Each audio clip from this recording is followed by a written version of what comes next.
Bismillahirrahmanirrahim. Assalamualaikum warahmatullahi wabarakatuh. Selamat siang dan salam sejahtera untuk kita semua. Shalom, Om Swastiastu, Namo Buddhaya, salam kebajikan. Yang saya hormati dan muliakan, para pendiri dan senior CSIS, Bapak Harichan Silalahi, Bapak Yusuf Wanandi, Bapak Jisman Simanjuntak, Ibu Clara Juwono, Bapak J. Kristiadi, Bapak Rizal Sukma, yang saya hormati pula Direktur Eksekutif CSIS, Dr. Philips Vermonte. Terima kasih tadi sudah menyapa kami semua. Yang saya hormati pula Mas Arya Fernandes, para peneliti, para sahabat, dan keluarga besar CSIS yang berbahagia, para kader Partai Demokrat yang juga bisa menyaksikan pidato kebangsaan ini, serta tentunya seluruh masyarakat Indonesia yang sangat saya cintai dan banggakan. Pertama-tama, marilah kita memanjatkan puji syukur kehadirat Allah Subhanahu wa Ta'ala, Tuhan yang Maha Kuasa, atas kesehatan dan kekuatan yang diberikan kepada kita untuk terus berkontribusi bagi Indonesia. Masih dalam semangat memperingati Hari Kemerdekaan Bangsa, saya atas nama keluarga besar Partai Demokrat mengucapkan Dirgahayu ke-76 Republik Indonesia. Semoga bangsa besar ini senantiasa dalam lindungan Sang Maha Pencipta. Semakin maju negerinya, semakin sejahtera rakyatnya. Saya berbahagia dan mengucapkan terima kasih kepada Center for Strategic and International Studies, CSIS Indonesia, yang telah mengundang saya, Agus Harimurti Yudhoyono, dalam kapasitas sebagai Ketua Umum Partai Demokrat. Saya berharap, dalam forum terhormat ini, selain dapat mewakili seluruh kader dan konstituen Demokrat dimanapun berada, juga dapat mewakili suara generasi muda bangsa yang memiliki mimpi dan energi yang besar untuk mewujudkan Indonesia Emas 2045. Sebuah visi dan kerja besar lintas generasi, dibangun oleh para founding fathers kita, yang kemudian diturunkan dan dilanjutkan oleh generasi-generasi berikutnya. Pidato kebangsaan ini saya beri judul, Daya Tahan dan Daya Saing Bangsa Menuju Indonesia Emas 2045. Ada 5 bagian besar. Pertama, saya akan memotret situasi Indonesia hari ini. Kedua, saya akan berbicara tentang daya tahan bangsa dalam menghadapi krisis. Ketiga, tentang mimpi besar kita semua, Indonesia Emas 2045. Keempat, tentang daya saing bangsa sebagai imperatif untuk mewujudkannya. Dan kelima, saya tutup dengan harapan generasi muda. Sebelum saya lanjutkan, izinkan saya mengucapkan selamat ulang tahun yang ke-50 kepada CSIS yang jatuh pada tanggal 1 September mendatang.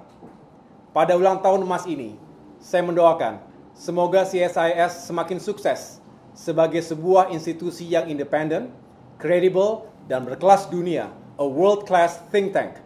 Semoga CSIS dapat terus hadir dalam berbagai pemikiran strategis dan kajian intelektualnya, baik terkait ideologi, politik, ekonomi, sosial budaya, pertahanan dan keamanan Indonesia, hingga isu-isu kritis tentang geopolitik di kawasan, serta globalisasi dan dinamika hubungan internasional. Secara khusus, saya juga berharap semoga CSIS dan Partai Demokrat bisa terus bersahabat dalam merawat kebinekaan dan memajukan demokrasi di Indonesia. Demokrasi tentu bukan menjadi tujuan kita berbangsa dan bernegara. Demokrasi juga bukan sesuatu yang sempurna tanpa celah. Tapi sebagai bangsa, kita telah memilih demokrasi sebagai sistem dan jalan untuk mewujudkan cita-cita nasional kita. Bagi bangsa sebesar dan semajemuk Indonesia, kita meyakini bahwa demokrasi tentunya yang dijalankan dengan benar, bertanggung jawab, dan berkeadaban tetap lebih baik dibandingkan sistem-sistem lainnya di dunia. Bapak Ibu hadirin sekalian, minggu lalu saya bersama istri menghadiri secara virtual upacara peringatan kemerdekaan Republik Indonesia yang dipimpin langsung oleh Presiden Joko Widodo. Ini tahun kedua bangsa Indonesia memperingati hari kemerdekaannya dengan sangat sederhana, jauh dari gegap gempita. Tidak ada parade militer, apalagi pesta rakyat. Bahkan di sela-sela mendengarkan dentuman meriam artileri saat mengenang detik-detik proklamasi, sayup-sayup terdengar raungan suara ambulans melintas di sekitar rumah kami. Di hari kemerdekaan itu, ada 1.180 saudara-saudara kita yang harus meregang nyawa karena COVID-19. Sampai dengan kemarin, 22 Agustus, ada 126.372 warga negara kita yang telah meninggal dunia karena COVID. Sampai dengan hari ini pula, terus masuk notifikasi di handphone kita, berisi kabar duka dari kerabat dan sahabat. Banyak di antara mereka yang tidak tertolong karena keterlambatan penanganan, termasuk akibat tidak tersedianya ICU, ventilator, dan oksigen. Tidak sedikit pula yang meninggal di rumah, di perjalanan, atau di tempat parkir saat menunggu tersedianya kamar di rumah sakit. Angka kematian tidak boleh dianggap sebagai data statistik semata. Di balik setiap kematian, ada duka nestapa, rasa kehilangan, serta kesedihan yang mendalam dari keluarga tercinta yang ditinggalkan. Virus ganas itu tidak mengenal usia dan identitas kita. Tentu menakutkan bagi siapapun yang terpapar corona. Tetapi yang juga sering membuat kita sulit tidur adalah jika kita membawa virus itu ke keluarga tercinta, para sahabat, atau lingkungan terdekat kita. Tak bisa dibayangkan bagaimana perasaan bersalah kita saat kita bisa sembuh dan selamat, tapi tidak bagi mereka yang kita tularkan, apalagi akibat kecerobohan dan ketidakdisiplinan kita. Ini tragedi kemanusiaan dan drama sosial terbesar di abad 21. Tatanan kehidupan bangsa-bangsa sedunia seketika mengalami goncangan dahsyat yang tidak pernah kita pikirkan dan bayangkan sebelumnya. Sebenarnya, sejak awal COVID masuk ke Indonesia, kita tidak pernah menyalahkan negara. Kita semua memahami bahwa pandemi ini bersifat borderless, lintas batas, dan sangat sulit untuk di-contain. Tapi tentu, setelah berjalan 1,5 tahun, rakyat Indonesia, kita semua, memiliki harapan yang besar kepada para pemimpin dan pemerintah, baik di tingkat pusat maupun di daerah, untuk bisa bekerja secara lebih efektif dan progresif, mengatasi, mengendalikan, dan pada akhirnya memutus rantai penyebaran virus di seluruh wilayah tanah air. Kita mendukung penuh segala kebijakan dan program aksi yang telah dijalankan oleh pemerintah selama ini, terutama terkait dengan implementasi kebijakan 3T, testing, tracing, and treatment, juga vaksinasi, serta pengetatan protokol COVID-19 bagi masyarakat melalui kebijakan 5M, memakai masker, menjaga jarak, mencuci tangan, mencegah kerumunan, dan membatasi mobilitas. Kita juga mendukung upaya pemerintah bersama parlemen untuk melakukan realokasi dan refocusing APBN untuk 3 prioritas utama dalam mengatasi krisis dewasa ini. Pertama, tentu melindungi kesehatan masyarakat melalui penguatan infrastruktur dan fasilitas medis, termasuk tenaga kesehatan. Kedua, membantu masyarakat miskin dan kurang mampu melalui sejumlah skema jaring pengaman sosial. Dan ketiga, memulihkan ekonomi rakyat, terutama dengan memberikan berbagai keringanan dan bantuan yang diperlukan untuk menyelamatkan puluhan juta pelaku UMKM kita. Kita mengapresiasi itu semua, terlebih karena kita memahami bahwa tidak ada satupun negara atau pemerintah di dunia yang memiliki resep ajaib untuk sukses mengatasi pandemi. Kita juga memahami bahwa ujian ini bukan hanya menjadi tanggung jawab pemerintah semata. Semua warga negara dan elemen bangsa memiliki hak dan kewajiban untuk turut memikirkan dan berkontribusi dalam menghadirkan solusi terbaik. Karena ini negeri kita sendiri. Kalau bukan kita, lalu siapa lagi? Itu mengapa, walaupun Partai Demokrat tidak berada dalam pemerintahan nasional, kami menggunakan hak dan menunaikan kewajiban kami. Pertama, dengan mengulurkan tangan secara langsung, membantu masyarakat yang sangat terdampak oleh pandemi. Kami berprinsip bahwa actions speak louder than words. Oleh karena itu, di awal-awal masa pandemi tahun lalu, kami mencanangkan Gerakan Nasional Partai Demokrat Lawan Corona untuk membagi-bagikan perlengkapan medis kepada tenaga kesehatan dan masyarakat seperti APD, masker, disinfektan, hand sanitizer, dan lainnya yang ketika itu masih sangat langka dan mahal. Setelah beberapa bulan masa pandemi, dan ketika itu menjelang bulan suci Ramadan tahun 2020 lalu, Partai Demokrat mencanangkan Gerakan Nasional Peduli dan Berbagi. yang menjadi sasaran utama kami adalah kelompok-kelompok masyarakat yang kehidupan ekonominya sangat sulit, khususnya para pekerja harian dan lepasan akibat kebijakan pembatasan sosial berskala besar. Kali ini, bantuan kami berikan dalam bentuk sembako dan bantuan langsung tunai. Kami juga tergerak untuk memberikan bantuan modal kepada pedagang-pedagang kecil dan para pelaku UMKM yang gulung tikar akibat lesunya daya beli masyarakat. Sedangkan dalam rangka membantu para pelajar yang tidak memiliki jaringan internet untuk mengikuti pendidikan jarak jauh, kami menyelenggarakan program Wi-Fi gratis di sentra-sentra belajar dan pemukiman. Alhamdulillah, semua gerakan nasional tersebut kami lanjutkan dalam bulan Bakti Partai Demokrat dalam rangka menyambut 20 tahun Partai Demokrat 9 September 2021 mendatang. Jadi ulang tahun CSIS dan Partai Demokrat hanya berjarak 1 minggu saja. Di antaranya dengan memberikan oksigen gratis, tes PCR gratis, juga memfasilitasi pelaksanaan vaksinasi, serta bantuan makanan, vitamin, dan obat-obatan bagi masyarakat yang harus melaksanakan isolasi mandiri. Semua itu dijalankan dengan sukacita oleh seluruh kader dan simpatisan Partai Demokrat di berbagai penjuru tanah air, dari Aceh sampai Papua. Swadaya dan sesuai kemampuan masing-masing, seluruh kader ikhlas dan aktif bergerak, turun langsung ke lapangan untuk meringankan beban masyarakat di sekitarnya. Sebagai pemimpin, tentu saya bangga dan terharu atas itu semua. Walaupun jumlahnya mungkin tidak seberapa, namun semoga bisa sedikit meringankan beban masyarakat kita.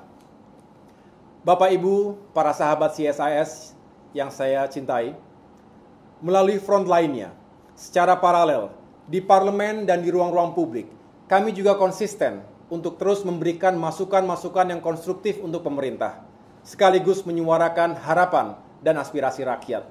Semua berdasarkan fakta dan realitas di lapangan. Kami tidak segan untuk memberikan apresiasi, termasuk dukungan penuh terhadap segala kebijakan yang tepat sasaran dan berpihak pada rakyat. Tapi, kami juga akan bersuara lantang, termasuk menyampaikan kritik terhadap hal-hal yang tidak tepat, apalagi menyimpan bom waktu. Sebagai contoh, sejak awal kami tegas mengingatkan bahwa dalam menangani pandemi, negara tidak boleh gagal fokus antara api dan asap. Dalam konteks ini, pandemi COVID-19 adalah apinya, sedangkan tekanan ekonomi merupakan asapnya. Jangan kita habis-habisan berupaya menghilangkan asapnya, sedangkan apinya gagal kita padamkan secara total. Selama ada api, selalu akan ada asap. Pada akhirnya, tidak ada yang lebih berharga dari nyawa manusia. Ekonomi bisa dipulihkan secara bertahap, tapi manusia yang mati tidak bisa dihidupkan kembali. Ternyata apa yang kami ingatkan sejak 1,5 tahun yang lalu itu, sekarang terbukti menjadi nyata. Prediksi kami menjadi fakta. Yang sulit diterima, jika dalam menghadapi ancaman serius terhadap kesehatan publik seperti ini, masih ada yang mempertahankan agenda-agenda lainnya. Selain tidak relevan, juga sebenarnya masih bisa ditunda, karena tidak mengandung kegentingan yang memaksa. Misalnya, struktur belanja pemerintah dalam pembangunan infrastruktur ternyata masih lebih tinggi dibandingkan alokasi anggaran kesehatan. Yang harusnya menjadi prioritas nomor 1 adalah meningkatkan kapasitas rumah sakit, beserta segala fasilitas pendukungnya, memperkuat kapasitas tenaga kesehatan, serta menambah pasokan vaksin dan mempercepat distribusinya. Kami juga sering memberikan masukan atas berbagai permasalahan terkait kebijakan-kebijakan yang tidak dijalankan secara terintegrasi dan tersinkronisasi dengan baik. Di tingkat pusat, cukup sering terjadi overlapping kewenangan dan kebijakan publik antar lembaga stakeholder. Kebijakan antara pusat dan daerah maupun antara daerah satu dengan yang lainnya juga seringkali tidak sejalan. Selain membingungkan, hal ini tentu berbahaya. Ditambah dengan persoalan-persoalan terkait transparansi dan akurasi data yang menyulitkan diimplementasikannya kebijakan 3T secara efektif dan efisien.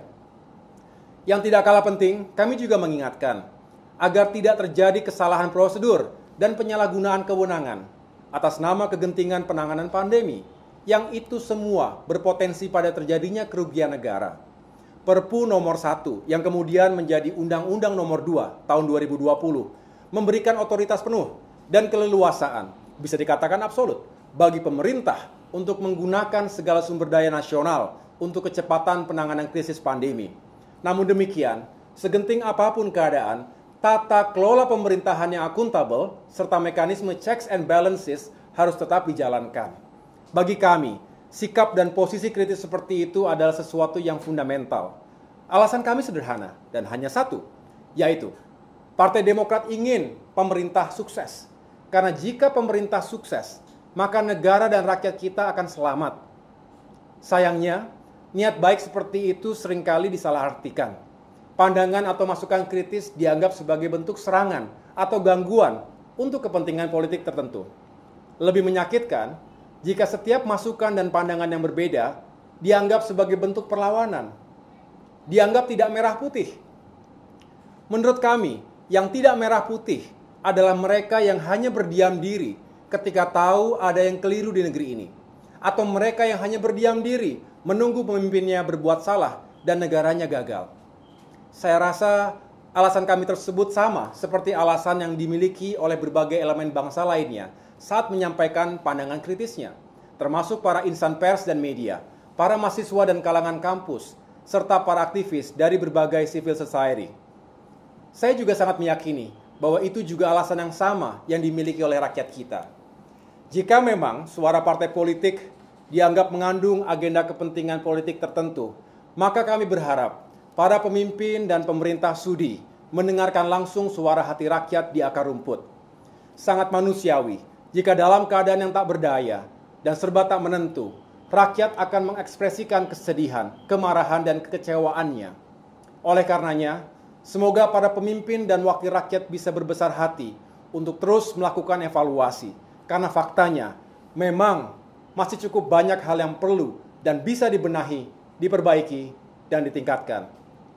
Semoga pula para pemimpin dan wakil rakyat semakin bijak dan sabar untuk terus mengayomi dan mengasihi rakyatnya. Rakyat yang miskin dan kelaparan, rakyat yang kehilangan pekerjaan dan penghasilan, rakyat yang hidupnya sulit dalam lilitan utang, rakyat yang frustrasi memikirkan nasib dan masa depannya yang gelap dan penuh dengan ketidakpastian.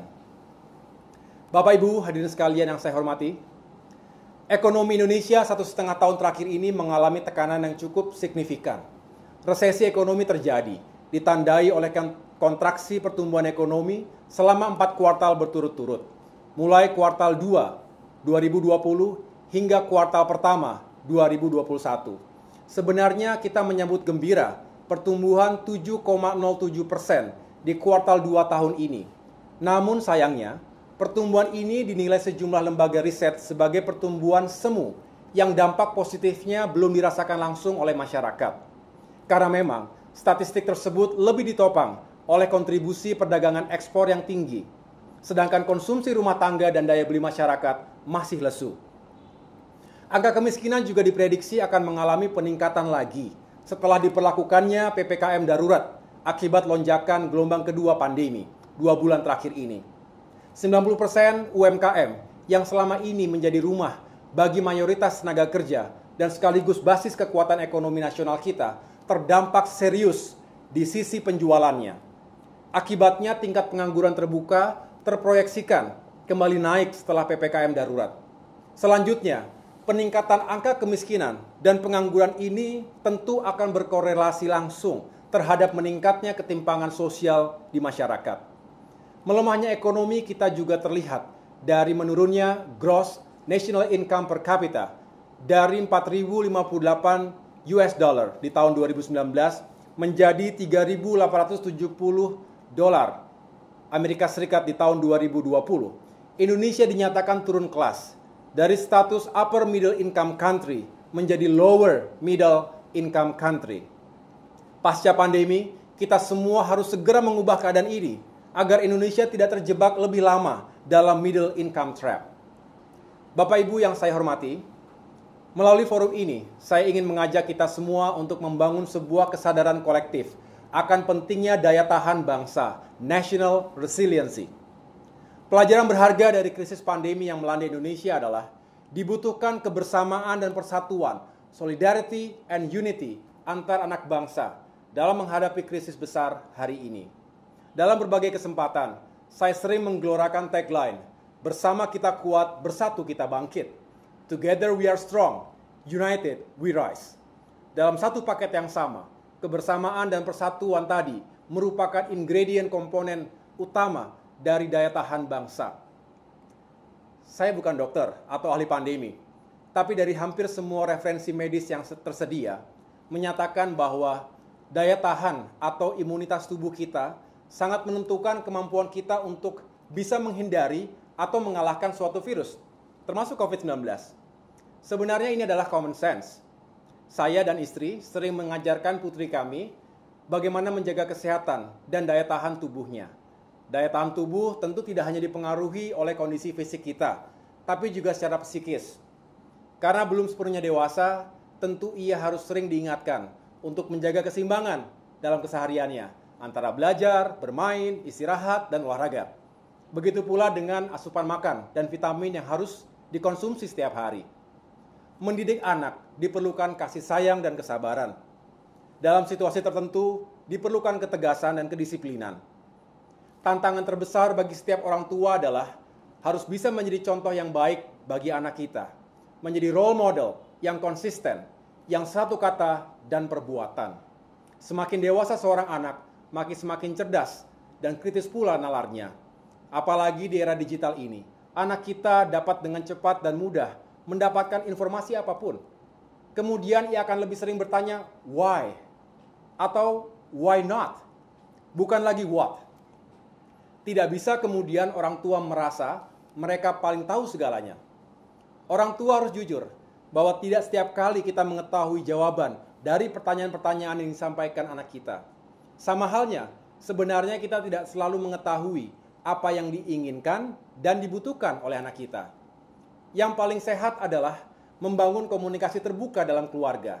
Anak wajib menghormati dan mematuhi orang tuanya, sedangkan orang tua harus sabar dan menghargai pendapat anaknya.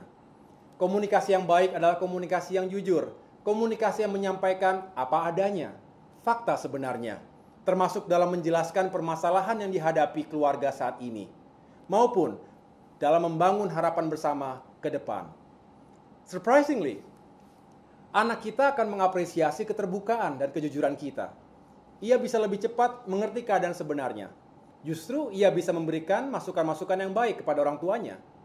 Memang tidak selalu mudah, apalagi kalau punya banyak anak yang masing-masing memiliki karakter, kebutuhan, dan cita-citanya tersendiri.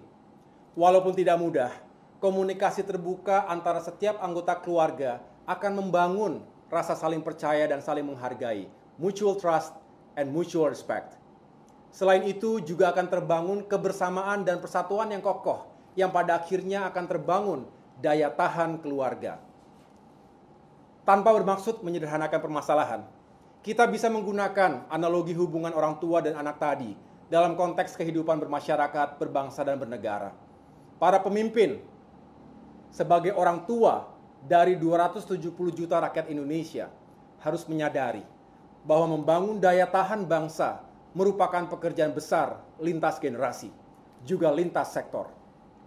Setiap komponen bangsa, setiap warga negara memiliki peran dan tanggung jawabnya masing-masing. Semuanya penting, saling melengkapi, dan saling menguatkan satu sama lain, baik dalam menyelamatkan negeri dari krisis pandemi, memulihkan ekonomi, atau memajukan demokrasi. Libatkanlah semua anak bangsa, dengarkanlah suara rakyat. Bukankah tidak ada Superman di negeri ini? Bukankah yang Indonesia butuhkan adalah super team? Sebagai anak bangsa yang mencintai tumpah darahnya, kita harus senantiasa menunjukkan kepedulian dan solidaritas kebangsaan, terutama saat Ibu Pertiwi sedang menangis. Pandemi COVID-19 mengajarkan itu kepada kita semua. Bagi kita yang memiliki banyak kelebihan dalam hidup, harus lebih peka dan bersimpati pada lingkungan sekitar kita yang hidup serba kekurangan. Bersama kita kuat menghadapi segala permasalahan bangsa. Bapak, Ibu, dan sahabat-sahabat CSIS yang saya muliakan, kepahlawanan dan patriotisme di abad 21 memang terus menemukan bentuk barunya. Namun prinsip dasarnya tetap sama. Patriotisme adalah sikap dan perilaku serta kesediaan untuk mengorbankan segala-galanya untuk bangsa dan negara yang dicintainya. Di masa pandemi, tentu senjata dan peluru tajam menjadi tidak relevan. Para dokter dan tenaga medis adalah para pejuang terdepan saat ini. Setiap saat mereka menghadapi risiko yang serius. Untuk itu, kita harus berikan perhatian dan dukungan penuh kepada mereka. Tentu bukan hanya tenaga kesehatan, siapapun di antara kita bisa menjadi patriot di masa pandemi ini. Tidak boleh ada yang merasa lebih penting dari yang lainnya. Begitu pula sebaliknya. Bangsa kita harus semakin bersatu padu. Dulu, generasi 1945 kokoh bersatu, melawan dan mengusir penjajah. Hari ini, perang dan perjuangan kita adalah melawan pandemi COVID-19. Menghadapi musuh yang kuat dan dihadapkan dengan keterbatasan sumber daya, maka kita harus bersatu, lepaskan ego kita, lupakan segala perbedaan identitas di antara kita. Spirit kita hari ini harus sama dengan spirit para pejuang kemerdekaan dulu. Kita harus bersatu, karena tak ada satupun yang aman dari ancaman pandemi. Kita harus bersatu, karena kita semua ingin selamat, ingin segera bangkit dari krisis dan keterpurukan. Kita harus bersatu, karena setelah kita lalui itu semua, kita ingin kembali fokus dalam doa dan ikhtiar mewujudkan Indonesia Emas 2045. Bapak Ibu, Saudara yang saya hormati, bangsa yang besar adalah bangsa yang selalu optimistis dan berprasangka baik terhadap masa depannya. Pemimpin besar juga senantiasa berprasangka baik terhadap generasi kepemimpinan selanjutnya. Mari kita berpikir positif untuk negeri kita, untuk anak cucu kita. 1 dekade terakhir ini, Indonesia Emas 2045 digelorakan di seluruh penjuru negeri untuk menyatukan visi kita sebagai bangsa yang besar. Saya pribadi sebenarnya sejak tahun 2012, ketika itu masih sebagai perwira militer, sudah turut aktif mengkampanyekan visi Indonesia Emas 2045, baik di kalangan internal TNI maupun ke berbagai kampus dan organisasi kepemudaan di Indonesia. Banyak versi terkait definisi dan gambar besar tentang Indonesia Emas 2045. Yang jelas, kata emas sendiri mengandung makna yang serba optimistis, kejayaan, kemajuan, kemakmuran, kemenangan, dan lain sebagainya. Bagi saya, untuk mewujudkan Indonesia Emas, ada 3 kondisi utama yang harus dicapai dan dipenuhi secara utuh. Pertama, Indonesia benar-benar aman dan damai. Kedua, Indonesia benar-benar adil dan sejahtera. Ketiga, Indonesia benar-benar maju dan mendunia. Penekanan ada di perulangan kata benar-benar.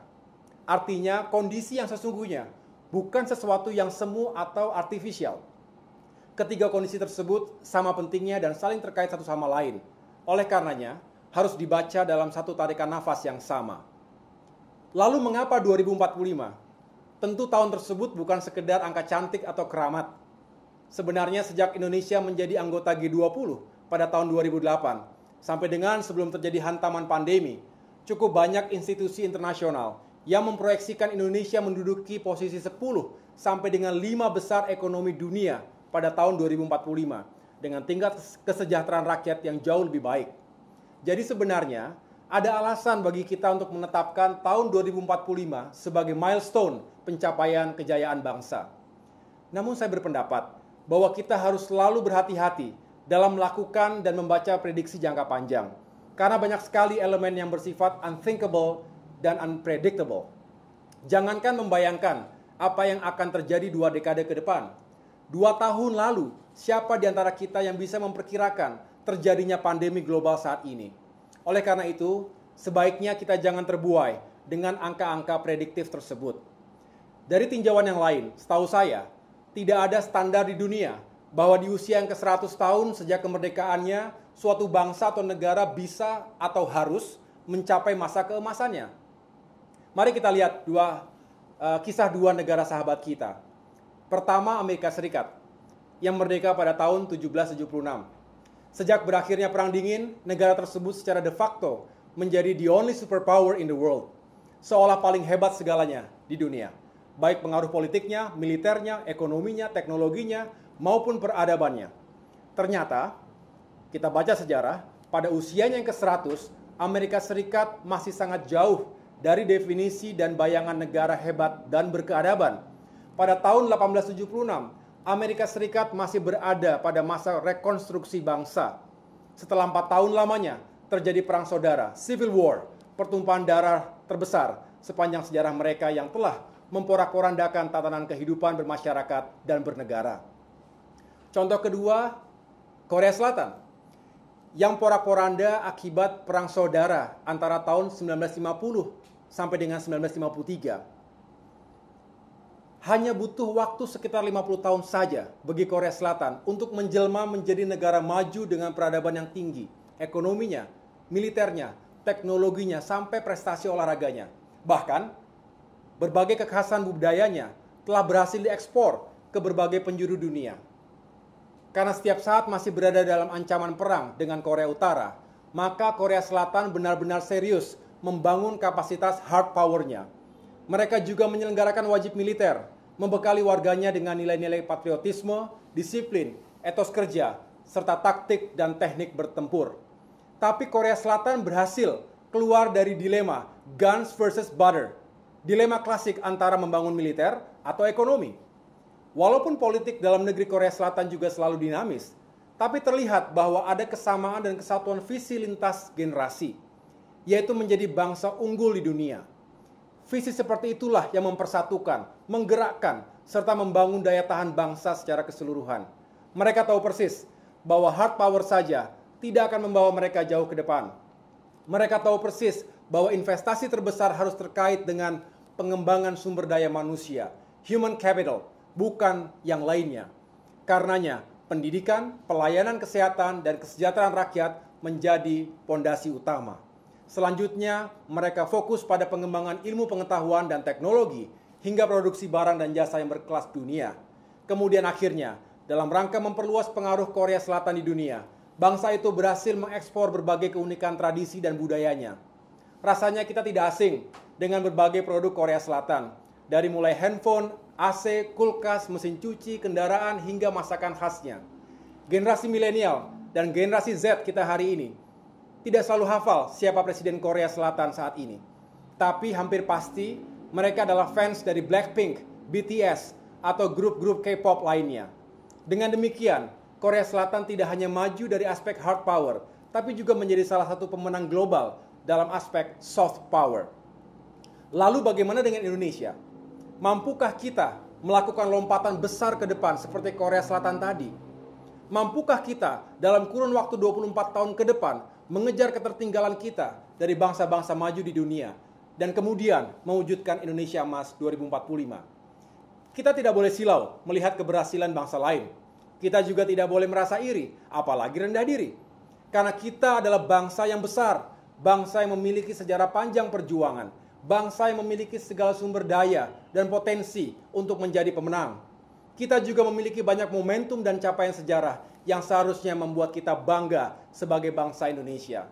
Pertama, kita berhasil merebut kemerdekaan kita. Kemerdekaan Indonesia bukan atas pemberian, tapi atas perjuangan dengan cucuran darah, keringat, dan air mata. Artinya, DNA pejuang dan patriot mengalir di tubuh bangsa kita. Kedua, yang sering tidak disadari, bangsa kita terbukti berhasil menghadapi dan bangkit dari krisis-krisis besar yang akhirnya mengubah sejarah dan menentukan perjalanan bangsa selanjutnya. Pasca kemerdekaan, sebagai republik yang masih berusia muda, Indonesia menghadapi rangkaian ancaman terhadap kedaulatan dan keutuhan NKRI, tapi kita berhasil mengatasi dan melewatinya. Generasi 1965 menghadapi G30S PKI yang merongrong serta menguji eksistensi dan kesaktian Pancasila, tapi kita juga berhasil menumpas dan melewatinya. Generasi 1998 menunjukkan keberaniannya untuk mengusung dan melakukan perubahan besar dalam tatanan berbangsa dan bernegara. Reformasi nasional menjadi tonggak baru bagi kehidupan demokrasi, hukum, dan tata kelola pemerintahan. Tahun 2004, untuk pertama kalinya digelar pemilihan presiden secara langsung oleh rakyat. Di bawah kepemimpinan Presiden SBY, tahun 2008, hanya 10 tahun setelah krisis, multidimensi, dan reformasi, Indonesia masuk ke dalam klub elit G20, beranggotakan 20 negara dengan ekonomi terbesar di dunia. Ekonomi kita berhasil tumbuh secara signifikan dan Indonesia semakin dihormati oleh dunia internasional. Semua fakta pencapaian tersebut tentu tidak terjadi dengan sendirinya. Di balik itu semua ada kerja keras dan pengorbanan bersama. Never take anything for granted. Kini saatnya kita sebagai bangsa kembali membuktikan bahwa dengan daya tahan bangsa kita bisa survive dan bangkit dari krisis pandemi COVID-19. Pilihan yang ada di kita semua. Sebuah pilihan yang harus kita pertanggungjawabkan kepada sejarah dan kepada anak cucu kita. Setelah mengapresiasi segala alasan untuk percaya diri, sekaligus memahami konsekuensi logisnya, mari kita kembali pada pertanyaan saya sebelumnya. Mampukah kita melakukan lompatan besar ke depan, mewujudkan Indonesia Emas 2045? Jawaban cepat dan ambisiusnya, tentu mampu. Pertanyaan kritis berikutnya yang menurut saya lebih penting adalah, bagaimana caranya? Bapak Ibu hadirin yang saya hormati, Indonesia Emas, jika Indonesia benar-benar aman dari segala bentuk ancaman keamanan tradisional terhadap kedaulatan dan keutuhan wilayah NKRI, maupun ancaman keamanan non-tradisional seperti pandemi saat ini.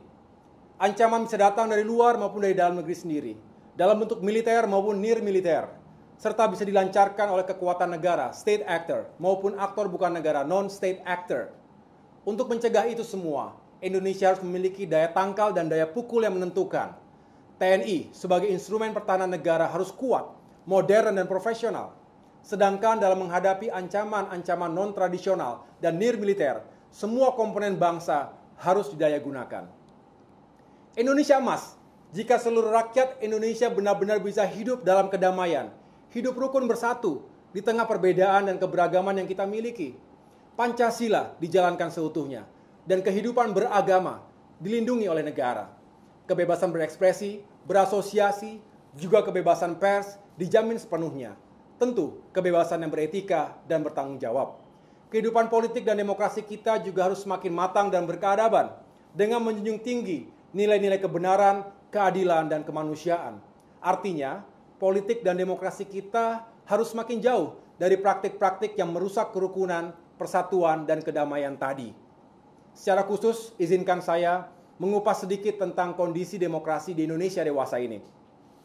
Sejak 2004, kita dinobatkan sebagai negara demokrasi terbesar ketiga di dunia setelah India dan Amerika Serikat.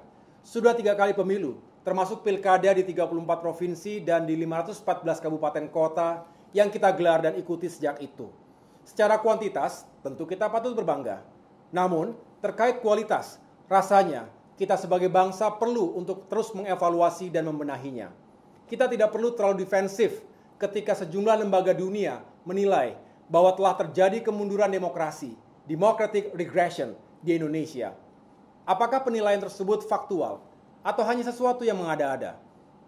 Izinkan saya berbagi pandangan atas dasar temuan di lapangan, termasuk pengalaman pribadi maupun dalam kapasitas saya sebagai pemimpin Partai Demokrat. Saya akan menyoroti 3 hal yang berdampak pada kualitas demokrasi kita: money politics, identity politics, dan post-truth politics. Pertama, money politics. Dewasa ini semakin berkembang dan mengemuka praktik-praktik politik yang tidak berbasis pada ide dan gagasan, atau pada visi, misi, dan program aksi. Seharusnya, demokrasi memberikan ruang yang luas bagi kita semua untuk memilih figur-figur terbaik sebagai pemimpin eksekutif maupun sebagai wakil-wakil rakyat. Seharusnya, pemilu dan pilkada bisa menjadi ajang kontestasi intelektual, kapasitas kepemimpinan, dan integritas. Tapi pada kenyataannya, politik kita semakin disesaki oleh pragmatisme dan transaksionalisme. Artinya, demi kemenangan elektoral, politik uang menjadi jalan pintas. Tentu bagi mereka yang punya uang berlimpah. Kedua, identity politics. Ada sejumlah kalangan yang menilai bahwa eksploitasi politik identitas merupakan strategi yang paling efektif dan efisien dalam memenangkan dukungan elektoral dengan cara menyentuh sentimen primordial atau identitas tertentu, bisa agama, suku, atau etnis. Ini sangat berbahaya. Dalam jangka pendek, politik identitas bisa saja membawa kemenangan politik bagi seorang kandidat atau partai politik. Tapi dalam jangka panjang, kerusakan dan perpecahan akan terjadi. Harganya terlalu tinggi. Kebinekaan adalah kekuatan. Sebaliknya, bisa menjadi sumber perpecahan bangsa jika kita tidak merawatnya dengan baik. Jangan pula bentur-benturkan Pancasila dengan agama. Semua agama mengajarkan kebaikan dan kemuliaan. Artinya, nilai-nilai agama compatible dengan nilai-nilai Pancasila. Ketiga, post-truth politics. Politik fitnah dan saling membunuh karakter memang bukan sesuatu yang baru. Tapi di era yang semakin digital ini, post-truth politics sangat mudah untuk diorkestrasi secara membabi buta. Hoax, back campaign, hate speech, dan berbagai format disinformasi lainnya seolah menjadi norma baru dalam kehidupan demokrasi kita. Mengerikan. ketika mengetahui bahwa hari ini sangat mudah bagi siapapun menjadi korban fitnah tanpa daya untuk mengklarifikasinya. Kebohongan yang berulang-ulang, cepat atau lambat akan dianggap sebagai kebenaran yang baru. Kecanggihan teknologi informasi dan komunikasi, juga penetrasi media sosial yang semakin luas ini, seharusnya diikuti dengan kesadaran kita untuk menggunakannya secara lebih berhati-hati dan bertanggung jawab. Kenyataannya, justru sekarang ada profesi baru, yaitu pasukan buzzer, yang memang pekerjaannya adalah memproduksi dan menyebar fitnah dan kebohongan, termasuk menghabisi karakter seseorang atau suatu kelompok yang dianggap berbeda sikap dan pandangan. Dalam situasi seperti ini, kehadiran pers yang independen dan kredibel sangat dinantikan untuk menjadi referensi objektif bagi masyarakat di tengah-tengah tsunami informasi dan disinformasi di dunia maya. Sebagai salah satu pilar demokrasi, media harus turut melawan post-truth politics. Bapak, Ibu, saudara-saudara sekalian yang saya muliakan, demokrasi seharusnya menjadi driving force dalam pembangunan dan kemajuan bangsa. Sebaliknya, bisa membuat kita mundur ke belakang jika demokrasi dijalankan secara serampangan, apalagi jauh dari nilai-nilai kebenaran, keadilan, dan kemanusiaan. Saya ingin menggunakan oksigen sebagai analogi. Kita tidak pernah memikirkan oksigen untuk bisa bernafas dan bertahan hidup. Kita juga sering lupa berterima kasih kepada Tuhan atas tersedianya oksigen tersebut. Tapi sedikit saja berkurang oksigen yang kita hirup, seketika kita akan berteriak mencari pertolongan. Artinya, we should never take oxygen for granted. Sama halnya dengan kebinekaan, kerukunan, dan persatuan. Saat semua itu ada dalam kehidupan bermasyarakat, berbangsa, dan bernegara kita, maka kita tidak pernah menyadari dan mensyukurinya. Tapi begitu sedikit saja terusik, terancam, dan terganggu, barulah kita sebagai bangsa akan berteriak, mencari pertolongan. So never take any of them for granted. Semua harus kita rawat dan perjuangkan. Sampai kapanpun, ini kerja lintas generasi. It is a never-ending journey. Indonesia emas jika keadilan benar-benar tegak di negeri ini. Keadilan mencakup berbagai hal. Pertama, adil di muka hukum. Hukum harus benar-benar menjadi panglima di negeri ini. Jangan tajam ke bawah, tumpul ke atas. Jangan pula tajam ke kanan, tumpul ke kiri. Keadilan harus untuk semua, justice for all, bukan hanya bagi mereka yang punya kuasa. Kedua, adil dalam konteks kesempatan meningkatkan taraf hidup. Adil bukan berarti sama rasa, sama rata. Sedangkan sistem pasar yang sangat kapitalistik atau neoliberalistik memang tidak sensitif terhadap kemiskinan dan ketimpangan. Oleh karena itu, negara harus hadir untuk berpihak dan membantu mereka yang lemah dan tak berdaya. Itu mengapa selain kita terus mengejar pertumbuhan ekonomi, kita harus melakukan pemerataan pembangunan untuk seluruh rakyat Indonesia. Indonesia emas jika seluruh rakyat benar-benar hidup makmur sejahtera. Prosperity for all. Tingkat kesejahteraan rakyat akan sangat dipengaruhi oleh pertumbuhan ekonomi. Jika ekonomi bisa tumbuh sekitar 6% setiap tahunnya, maka pendapatan dan daya beli rakyat kita juga akan terus meningkat. Dengan semakin besar daya beli rakyat, maka dengan sendirinya kehidupan rakyat akan semakin layak dan berkualitas. Selain itu, negara harus memastikan bahwa pertumbuhan ekonomi tidak dibarengi dengan melebarnya jurang ketimpangan di tengah masyarakat kita, antara kaya dan miskin, antara masyarakat kota dan desa, serta antar daerah satu dengan yang lainnya. Kita senang jika yang kaya makin kaya, tapi kita tidak boleh diam ketika yang miskin makin miskin. Yang juga sangat mendasar, pembangunan ekonomi harus berpihak pada kelestarian lingkungan hidup.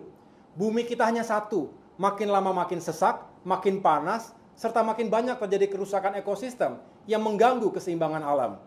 Kita ingin anak cucu kita, generasi bangsa berikutnya, bisa terus hidup dengan baik dan layak. Doktrin ekonomi pembangunan kita harus berorientasi pada sustainable growth with equity, pertumbuhan ekonomi yang berkelanjutan dan berkeadilan. Indonesia emas jika bangsa kita benar-benar maju peradabannya.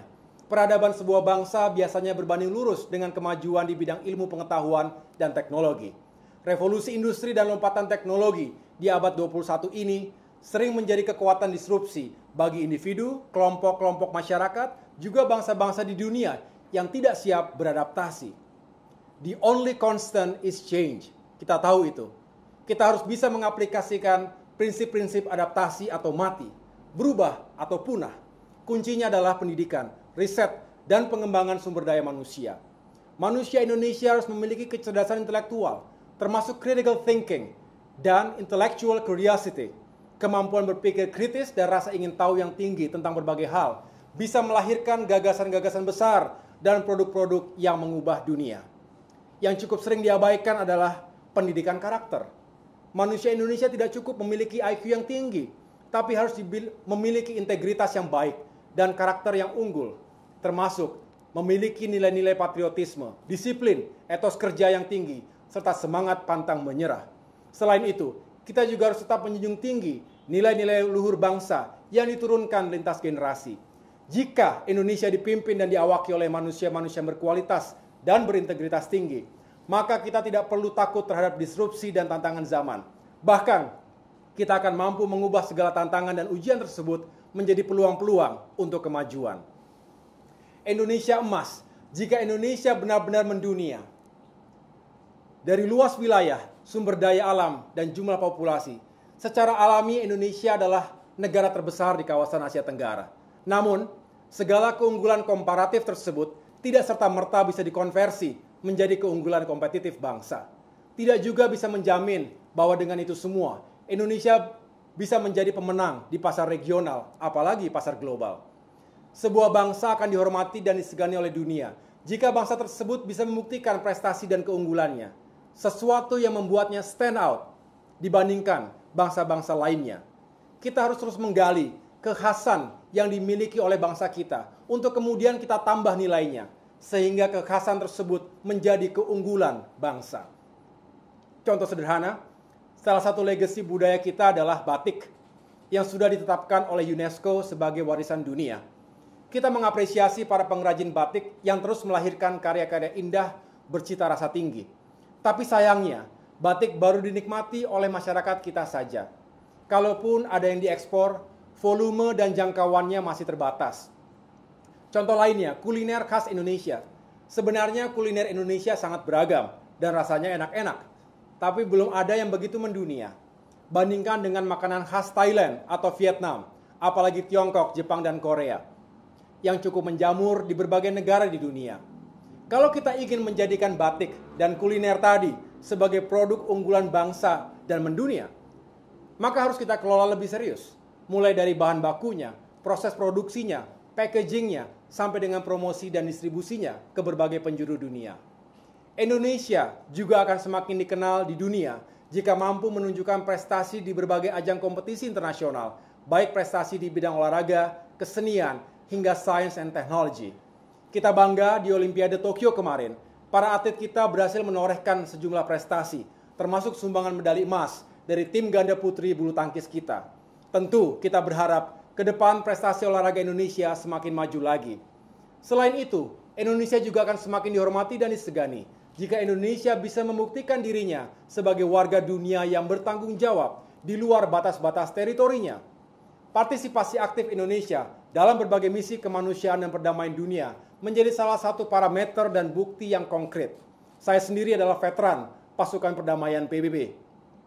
Bapak Ibu, saudara-saudara sekalian yang saya muliakan, populasi dunia hari ini berjumlah hampir 8 miliar dan diprediksi akan mencapai sekitar 10 miliar pada tahun 2045. Implikasinya, semakin keras dan kompleks kompetisi antar bangsa, terutama dalam memperebutkan sumber-sumber energi yang tak terbarukan, sumber-sumber pangan, juga air bersih. Paradoksnya, kendati kita hidup dalam rezim globalisasi, pada akhirnya, every country for itself, semakin terkonfirmasi saat bangsa-bangsa sedunia harus berpikir keras untuk menyelamatkan diri dan rakyatnya masing-masing dari hantaman pandemi COVID-19 dan keterpurukan ekonomi yang menyertainya. Apakah kemudian memang ke depan ini bangsa-bangsa di dunia akan semakin menjadi ultranasionalistik? Dan apakah globalisasi akan menjadi usang? Kita tidak tahu pasti. Yang pasti adalah setiap bangsa termasuk kita Indonesia tidak ingin kalah dalam persaingan global. Kita ingin bersahabat baik dengan semua. Tapi sejatinya kita juga berkompetisi dengan semua. Tentu kita ingin menjadi salah satu pemenang dalam persaingan global. Sebaliknya, kita tidak boleh menjadi pecundang, apalagi di negerinya sendiri. Untuk sekedar bisa survive dari krisis atau disrupsi, kita membutuhkan daya tahan bangsa. Tapi untuk bisa unggul dan memenangkan pasar global, kita membutuhkan daya saing bangsa. Membangun daya saing bangsa juga merupakan pekerjaan besar lintas generasi. Dibutuhkan kerja keras, sinergi, kolaborasi, serta kebersamaan dan persatuan yang teguh antar semua komponen bangsa. Dibutuhkan kepemimpinan yang visioner, kepemimpinan yang mempersatukan, kepemimpinan yang mampu melipat gandakan seluruh potensi dan sumber daya yang kita miliki sebagai bangsa. Pemimpin besar menghabiskan waktu, pikiran, dan tenaganya bukan untuk memenangkan pemilu berikutnya, melainkan untuk mempersiapkan generasi penerusnya. Kita berterima kasih kepada Presiden Soekarno, Presiden Soeharto, Presiden B.J. Habibie, Presiden Abdurrahman Wahid, Presiden Megawati Soekarno Putri, Presiden Susilo Bambang Yudhoyono, dan kini Presiden Joko Widodo, beserta semua pemimpin dan pejuang negeri yang selama ini telah menetapkan visi jangka panjang, sekaligus terus menyiapkan landasan bagi terciptanya daya saing bangsa yang unggul. Tentu ini adalah pekerjaan tanpa akhir. Oleh karena itu, adalah tugas generasi muda hari ini untuk semakin memperkuat daya saing bangsa itu, sehingga benar-benar siap digunakan dalam mewujudkan Indonesia Emas 2045. Bapak Ibu Saudara sekalian yang saya cintai dan muliakan, yang dibutuhkan oleh generasi muda adalah kesempatan. Kesempatan untuk membuktikan bahwa muda adalah kekuatan. Kekuatan dalam pemikiran dan perbuatan. Muda adalah keberanian untuk melakukan perubahan juga lompatan. Muda berarti tidak ragu untuk keluar dari zona nyaman, beradaptasi, bekerja keras, menghadapi disrupsi, dan menjawab tantangan zaman. Muda berarti pantang menyerah dan tidak takut gagal. Karena dalam setiap kegagalan ada pelajaran untuk bangkit, dan besertanya ada peluang untuk menang. Anak muda tidak boleh dimanja, apalagi disiapkan karpet merah. Namun jangan pula biarkan mereka tumbuh dan berimajinasi tanpa arah. Perlu bimbingan, nasihat, dan pengalaman dari para pemimpin, para senior, dan generasi pendahulunya. Bukan dilecehkan, dibungkam, apalagi dimatikan jalannya. Generasi muda justru harus dituntun, sekaligus ditempa, dan dipersiapkan untuk menjadi pemimpin-pemimpin hebat, menjadi game changer, history maker, menjadi motor penggerak kemajuan bangsa di masa depan. Demikian pidato saya pada kesempatan ini. Semoga apa yang saya sampaikan bisa memperkuat semangat kita semua sebagai bangsa untuk bersinergi dan berkolaborasi mewujudkan Indonesia Emas 2045. Terima kasih atas perhatiannya. Bersama kita kuat, bersatu kita bangkit. Tuhan bersama kita. Wassalamualaikum warahmatullahi wabarakatuh.